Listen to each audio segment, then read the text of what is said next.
Hello friends, இன்னைக்கு ரொம்பவே ஒரு ஹெல்தியான டேஸ்டியான ரெசிபி தான் பார்க்க போகிறோம். ரொம்பவே புரோட்டீன் ஃபைபர் அதிகமாக இருக்கும். காலையில் ஒரு 2 இட்லி சாப்பிட்டாவே நல்ல ஒரு ஸ்டொமக் ஃபில்லிங்காக இருக்கும். நல்ல பர்ஃபெக்டாக சாஃப்டாக பஞ்சு போல் இட்லி எப்படி செய்யறதுன்னு பார்க்கலாமா? பவுலில் 1 டம்ளர் துவரம் பருப்பு எடுத்திருக்கேன். துவரம் பருப்பில் ஏராளமான ஹெல்த் பெனிஃபிட்ஸ் இருக்குது.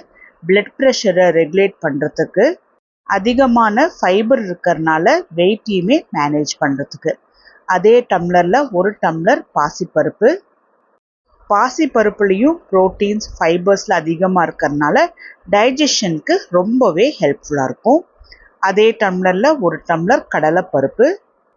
கடலைப்பருப்பு ஹார்ட் ஹெல்த்துக்கும் சுகர் லெவலை மேனேஜ் பண்ணுறதுக்கும் ரொம்பவே ஹெல்ப்ஃபுல்லாக இருக்குது. இதில் தேவையான விட்டமின்ஸ் மினரல்ஸ் இருக்குது. அயன், ஃபோலேட், ஆன்டி ஆக்சிடென்ட்ஸுன்னு போல். அதே டம்ளரில் 1 டம்ளர் உடைச்ச கருப்பு உளுந்து எடுத்துக்கிறேன். கருப்பு உளுந்தில் ஸ்பெசிஃபிக்காக நம்ம சொல்லணும்னா அதிகப்படியான கால்சியம் இருக்குது. ஸோ இது லேடிஸ்க்கு முதுகு வலி, மூட்டு வலிக்கெல்லாம் ரொம்பவே ஹெல்ப்ஃபுல்லாக இருக்கும். 2லேருந்து 3 முறை அந்த பருப்பு வகை எல்லாத்தையுமே நல்லா க்ளீன் பண்ணி எடுத்துட்டு 1/4 டீஸ்பூன் வெந்தயம் சேர்த்தி 3லேருந்து 4 மணி நேரம் முழுமையாக ஊற வச்சிடலாம். நான் 3 மணி நேரம் ஊற வச்சுருக்கேன். 3 மணி நேரத்துக்கு அப்புறம் எல்லா பருப்புமே நல்லாவே ஊறி வந்திருக்கு. இதை தண்ணியிலேருந்து வடித்து எடுத்து மிக்ஸி ஜாருக்கு ட்ரான்ஸ்ஃபர் பண்ணிவிட்டு ஊற வச்ச தண்ணியே கொஞ்சம் கொஞ்சமாக சேர்த்தி நல்லா நைஸாக ஆனால் கெட்டியாக அரைச்சி எடுத்துகிட்டு வரணும். ரொம்ப தண்ணியாக சேர்த்த வேண்டாம். நார்மலாக நம்ம அரிசிக்கு இட்லி எப்படி போடுவோமோ அந்த பதத்தை விடவே கொஞ்சம் கெட்டியாக இருக்கணும். இதில் தேவையான அளவுக்கு உப்பு போட்டு கையை வச்சு நல்லா கலந்துவிடணும். இது புளிக்க வைக்காம கூட நம்மளால் இட்லி இல்லை தோசை செய்ய முடியும். ஆனால் புளிக்க வச்சோம் அப்படின்னா இது போல் புரோட்டீன்ஸ் அதிகமாக உள்ள உணவுகள் கொஞ்சம் சீக்கிரமாக ஜீரணமாகும். அப்படி இல்லைன்னா நமக்கு சில டைம் அதை சாப்பிடும்போது பசிக்கவே பசிக்காமல் வயிறு அடைச்சி போய் இருக்கிற போல் இருக்கும் இல்லையா? அந்த மாதிரி இருக்காது. முடிஞ்ச அளவுக்கு புளிக்க வச்சு சாப்பிடணும். நல்ல காரசாரமான ஒரு சைட் டிஷ் ரெடி பண்ணிடலாம். மிக்ஸி ஜாரில் ஒரு 6 நார்மல் சைஸ் வெங்காயத்தை நான் பெருசு பெருசாக கட் பண்ணி நல்லா இது போல் கொஞ்சம் துப்பி துப்பியாக தான் அரைச்சி எடுத்துகிட்டு வந்திருக்கேன். ஒரு 15 பல்லு பூண்டு இதையுமே நல்லா கொரகொரப்பாக அரைச்சி எடுத்துகிட்டு வந்துடலாம்.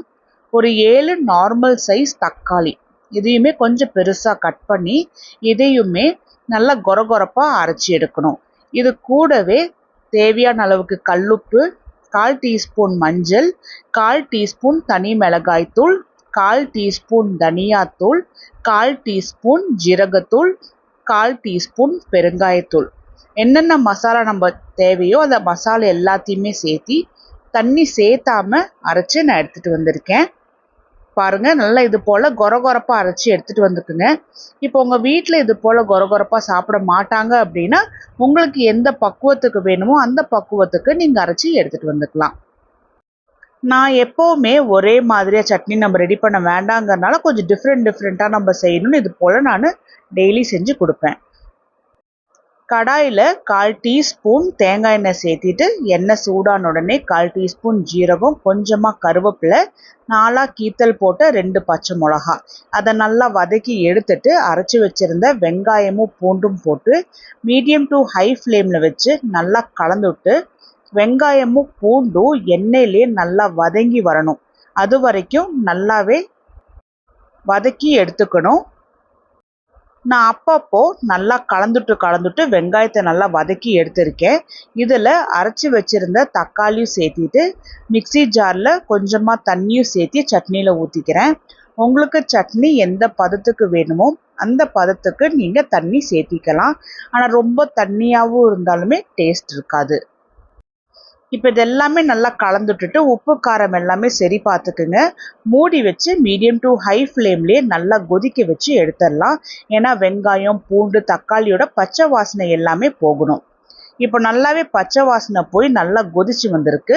கடைசியாக சின்ன சின்னதாக கட் பண்ணி வச்சுருந்த கொத்தமல்லியை தூவி விட்டு ஒரு முறை நல்லா கலந்து விட்டுட்டு ஃப்ளேமை ஆஃப் பண்ணிட வேண்டியதுதான்.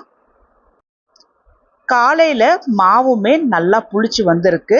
இப்போ பாருங்க, நான் உங்களுக்கு கரண்டி வச்சு எடுத்து காமிக்கிறேன் எந்த அளவுக்கு நல்லா பொங்கி வந்திருக்குன்னு. இந்த பருப்பு வகையான மாவுகள் நம்ம ஹெல்த்காக நம்ம செய்கிறோம் இல்லையா, இது எல்லாமே ப்ரோட்டீன்ஸும் ஃபைபர்ஸும் அதிகமாக இருக்கும். இதில் நல்லா பக்குவமாக நம்ம இட்லி போடணும் அப்படின்னா மாவை நல்லா பீட் பண்ணி நல்லா கலந்துடணும். அரிசி மாவு இட்லி பக்குவத்தை விட மாவு நல்லா கெட்டியாக இருக்கணும். தண்ணியாக இருந்துச்சு அப்படின்னா நல்லா சாஃப்டாக மெது மெதுன்னு இட்லி கிடைக்காது. இட்லி பிளேட்குள்ள குழி எல்லாத்துலேயுமே கொஞ்சமாக எண்ணெய் தடவி விட்டுட்டு ஒவ்வொரு குழிக்குழியுமே மாவு ஊற்றி வச்சுட்டு இட்லி பாத்திரத்தில் தண்ணி நல்லா கொதிச்சதுக்கு அப்புறமா 10 நிமிஷம் ஃப்ளேமை ஆனில் வச்சு வேக வச்சுட்டு ஒரு 5 நிமிஷம் அப்படியே ஃப்ளேமை சிம்மில் வச்சுட்டு அதுக்கப்புறமா ஒரு 50% ஆறுனதுக்கு அப்புறமா நான் எடுத்திருக்கேன். இப்போ மாவு பாருங்கள் எந்த அளவுக்கு நல்லா பர்ஃபெக்டாக இட்லி வெந்து வந்திருக்குன்னு. நல்ல புஷ்ஷுன்னு சாஃப்டாக ஸ்பாஞ்சியாக இருக்கும். ரொம்ப மெயினாக நம்ம பார்க்க வேண்டியது, வயசானவங்களாம் சாப்பிடும்போது அவங்களுக்கு ஜீரண சக்தி ஆட்டோமேட்டிக்காக நம்ம வயசாகும்போது கம்மியாகும். அப்போது நம்ம புளிக்க வைக்காமல் சாப்பிட்டோம்னா வயிறு ரொம்ப அடைச்சது போல் ஆகிடும்.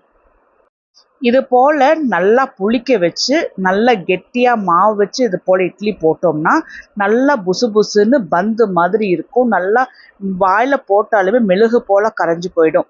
ஸோ நம்மளோட வயிற்றுக்குமே இதை டைஜஸ்ட் பண்ணுறதுக்கு ரொம்பவே சுலபமாக இருக்கும். நம்ம சாப்பிட்ற உணவில் ஹெல்த்தியாக இருக்கான்னு மட்டும் நம்ம பார்க்கக்கூடாது.